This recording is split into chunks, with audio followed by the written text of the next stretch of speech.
we have made it very clear in our policy that South Africa is a country of many races.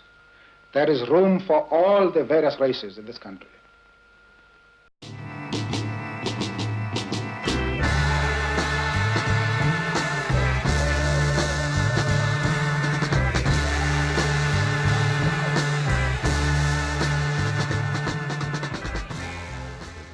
Racial segregation sanctioned by law was widely practiced in South Africa before 1948, but the National Party, which gained office that year, extended the policy and gave it the name Apartheid. The implementation of apartheid was seen through several different acts, but one of the most important ones was the Group Areas Act of 1950. It assigned racial groups to different living spaces. They were called townships. Townships were often very small and underdeveloped. Children living there would often not receive education, and they weren't given the opportunities to thrive. Many families had to be violently removed from their homes, which caused a rise in anger among the black community. All aboard, you better get on board. All aboard, child, you better get on board.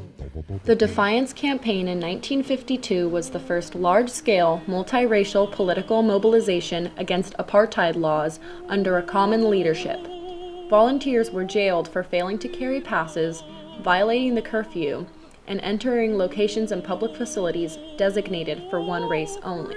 Although the Defiance Campaign did not achieve its goals, it demonstrated large-scale and growing opposition to apartheid.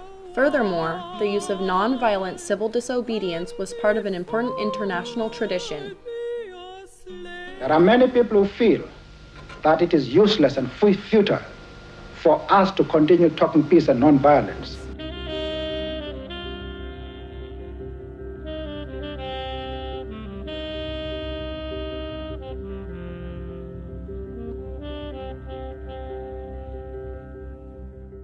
On March 21, 1960, 5,000 to 7,000 people gathered at the Sharpsville Township Police Station to protest past laws. When the crowd got restless, police began firing into the crowd, killing 69 and injuring 180. The intent of the protest was for the South African government to rethink their apartheid policies and abolish such policies.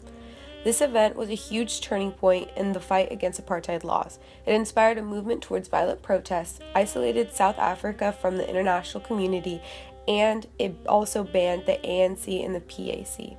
On March 30, 1960, the South African government declared a state of emergency, which made any protests illegal and lasted until March 31, 1960.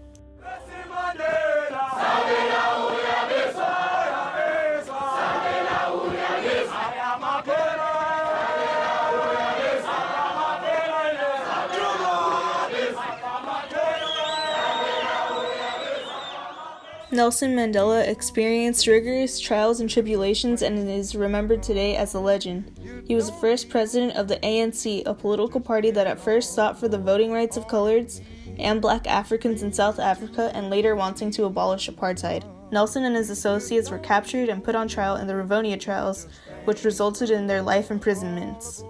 His associates included Dennis Goldberg, Walter Sisulu, Govan Mbeki, Ahmed Kathrada, Raymond Mabala, and Andrew Malangi. As time went on, the ANC and other groups caused so much violence that the president of South Africa came to Nelson for help. This led to negotiations, and later, Nelson and his associates released from prison after nearly 27 years. Nelson went on to become the president of South Africa.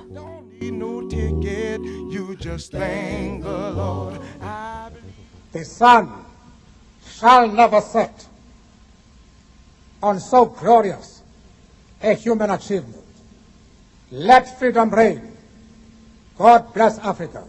I thank you.